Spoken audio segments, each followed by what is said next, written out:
Listen carefully to the first part of the conversation and answer questions 1 to 7. Good evening, sir. Do you have a reservation? Yes. Let me just check I've got everything. Sorry. Yes, a reservation. It's in the name of Hartley, Martin Hartley. Let me see. Oh, yes. Here it is. That's for 3 nights. Yes, that's right. Do you need my passport? I just need to take the number as a form of ID. No problem. Now, can I just ask you to fill in this registration form, please? Actually, no. You see, I've broken my wrist. Yes, I noticed that. I'm afraid form filling is something I can't manage right now. Not without a lot of pain, anyway. Oh, dear. I'm sorry, sir. But don't worry. I can complete the form for you. That's very kind of you. What do you need to know? Well, let's start with your name, of course. So that's Martin, Hartley. That's Hartley. Thanks. And your address? 45 Carlisle Way. Could you spell Carlisle for me? Sorry. It's Carlisle.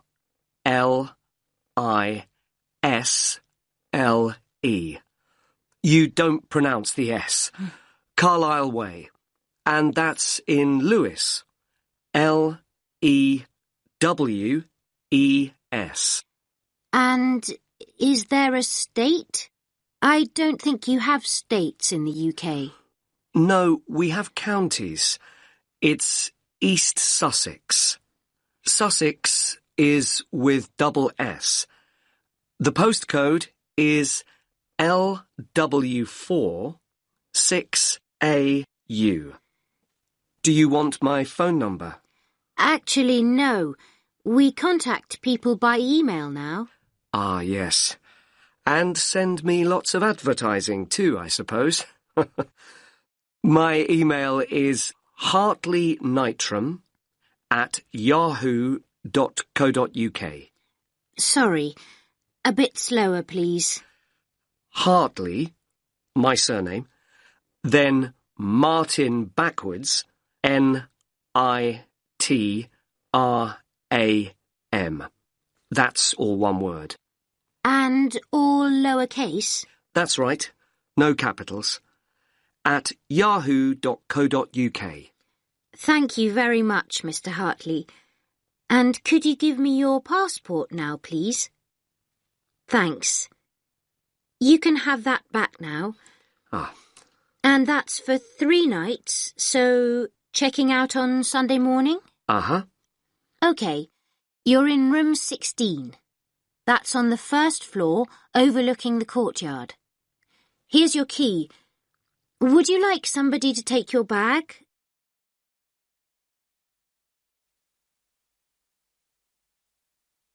Now listen to the next part of the conversation and answer questions 8 to 10.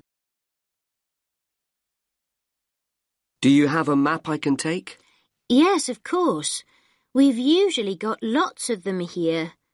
Somewhere. Ah, yes. Here we are. Thanks. Could you show me where we are exactly?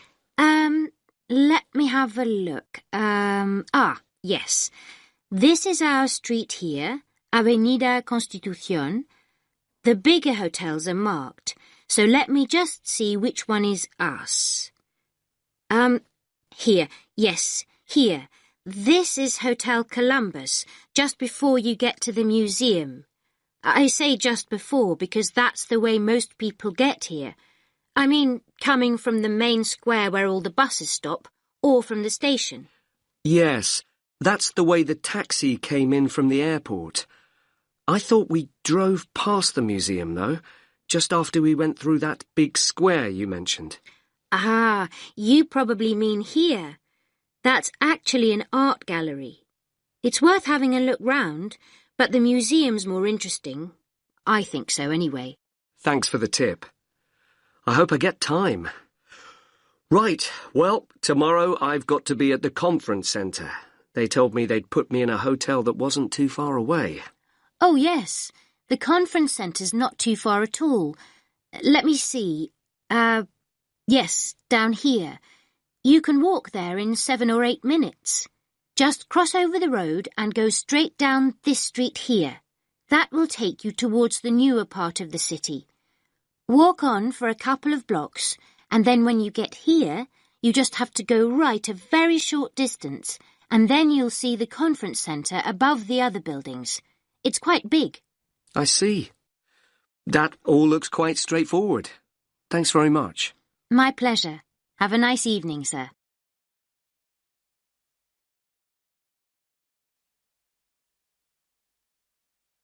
Listen carefully to the first part of the talk and answer questions 11 to 17.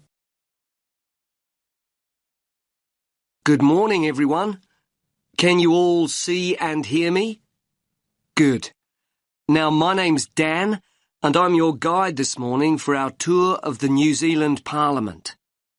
Now, we're standing in the executive wing of the Parliament complex. This is where all the government ministers have their offices and where the Prime Minister and the Cabinet meet. Now, most people here refer to this building as the Beehive, and no prizes for guessing why it's called the Beehive. That's right. It's shaped exactly like a traditional beehive, and it's one of the most famous buildings in Wellington. Now, I'll start with some background information about the design and construction of the building. It may come as a surprise for you to learn that the architect wasn't a New Zealander. No. In fact, it was designed by a Scottish architect, Sir Basil Spence. He designed the concept for the building during a visit he made to our city in 1964. His idea was that all the offices and rooms would radiate from a central core. Now, the Beehive was built in stages over 10 years. Construction began on building the underground car park and the basement at the end of the 1960s, in 1969. And over the next decade, the remaining floors were constructed. Yes, 1 decade later, in 1979, the first parliamentary offices moved in. Now, as you can see, the Beehive is pretty high. In fact, it's 72 metres tall. It has 10 floors above ground and an additional 4 floors below. So that's a total of 14 floors altogether. That means there's plenty of space for the many facilities available to the members of Parliament and ministers to use. These include a small theatre and a television studio. Now, if you'd all just like to follow me, we can make our way inside the building itself.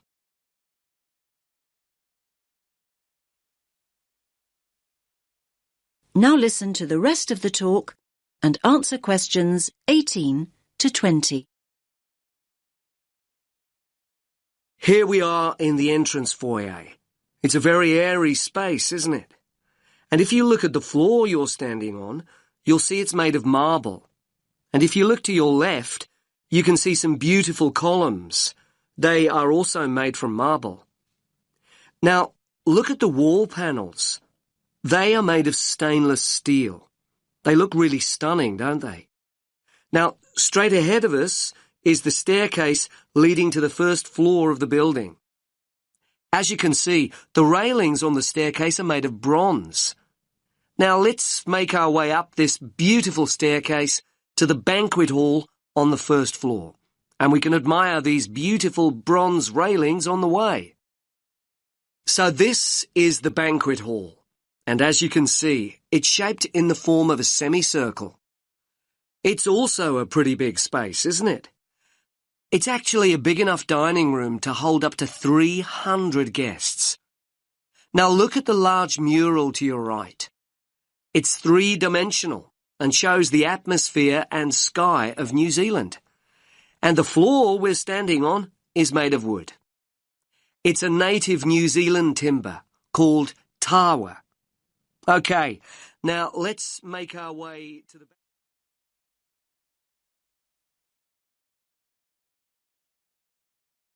Now listen carefully and answer questions 21 to 27. Hi, Dr. Reed. Are you busy right now? Do you mind if I come in for a second? Hey, Kiana. No, I don't mind at all. Thanks. I just wanted to say that I'm enjoying your urban studies course and that I'm having some trouble with the first assignment. OK, no problem. What do you want to ask? This is my first time writing a paper of this length. All right. What sort of trouble are you running into? Well, writing more than 10 pages is actually turning out to be quite a task. I've been rereading some of the material, and I'm just not sure how to approach the assignment. Yes, it takes some time to get used to academic writing assignments. More time than I expected, really. I also want to do a really good job on the assignment. I don't want to put a half-hearted effort into it. I'm glad to hear that. I'll say that these assignments get easier to manage as time goes on. That's a small relief. I mean, it gets easier to plan the assignment and to organize one's time, but it still takes hard work and a sincere effort to produce a good piece of academic writing. My role is to guide you to the readings I think are the most relevant and to give you tips on managing your time. Okay, could we talk about the readings then? Sure. We can go over them. I guess I want to ask about the Coal House text first. It seems like a pretty interesting book. But sometimes a bit over the top, no? I would recommend reading just the first part of the book. It's the most relevant to the assignment that I gave you. The rest of the text goes on about a topic we will cover later in the semester. All right, I'll just read the intro then. As for the Peely article, did you read that one? Yes, I accessed it online and then printed it out. Okay. I would recommend you review that again. Also, remember what I said about the Liebskid article? I think you told the class to focus on the research methods, right? Yes. She approaches the problem in an innovative way. Let's see. For the Gary article, I think you should... Let me see. I think it would be best for you to read just the conclusion. Just the conclusion. I see. Yes, I would ask you to read the whole thing, but this way would be more efficient. Speaking of which, you should not bother reading the Wolfson article. Yeah, it didn't seem particularly relevant to the topic. Let's see. Any other reading you wanted to talk about? Let me see. Yes, the Cudler article. What do you think of that one? Ah, yes. How could I forget? That one is pretty central to the topic. I really think you must go over it again. Now listen and answer questions 28 to 30. All right. Is there anything else you wanted to ask about? Yes, I wanted to ask about the line graph that you provided. It seems that the legend identifying the different parts is not there. Ah, it must not have been photocopied correctly. Here, let me explain them. They all represent percentages of the population in Manassas, okay? Line 1 here at the top is the percentage of people who were born in a foreign country. Born outside the country. Okay, and this one? The next line down, line 2 refers to the percentage of people with citizenship. All right, got it. Those making a middle-class wage are represented by the fifth line down. Okay, middle-class wage earners. And the line number 4? That is the percentage of people with a college education or higher. All right, and the one in the middle? That one is the percentage of population who are married and have children. Got it. Thank you so much, Dr. Reed. I really appreciate your help.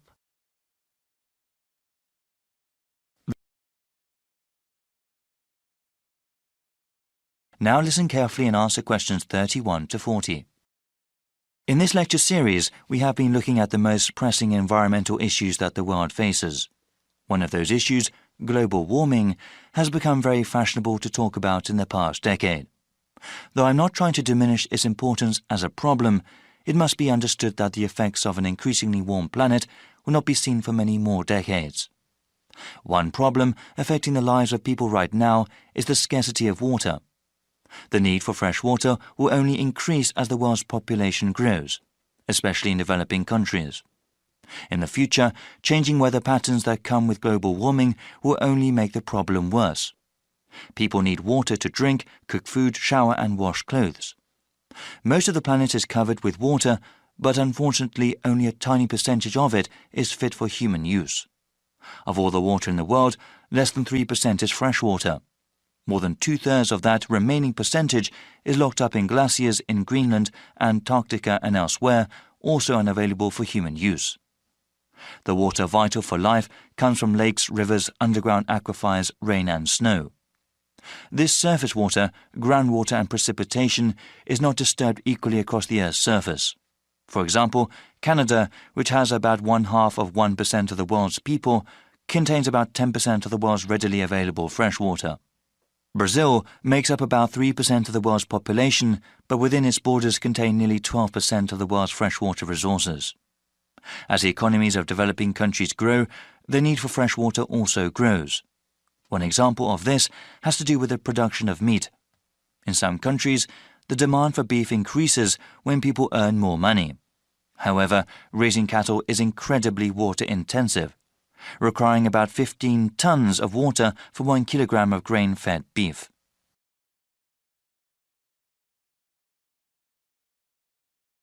The scarcity of water has a direct impact on human life. When people are forced to walk many kilometers to the nearest source of fresh water, it may take hours away from their day. This, in turn, takes time away from school or from other productive work that helps the general economy. A number of solutions have been proposed to deal with the scarcity of water. Some of them are technological, like the construction of desalination plants. These plants convert brackish salty seawater into water fit for human use. They are very expensive to operate and maintain, though, and cannot meet the world's growing demand for water. Other kinds of solutions involve only a little technology or involve modifying individual people's habits. In a rural part of India, a village facing water shortage started collecting rainwater. A simple system allowed them to save water that fell over a large area and use it during dry periods. In the suburbs that surround the cities of developed countries, house owners are using xeriscaping techniques. The main purpose of xeriscaping, unlike traditional landscaping, is to not use supplemental irrigation. This requires the use of plants, shrubs and trees that are appropriate for the climate. In dry areas, this means planting ones that use less water. In the future, many countries will need to use a variety of these techniques in order to provide enough water for their citizens. Water security will be of utmost importance to those governments, especially in areas that are politically unstable.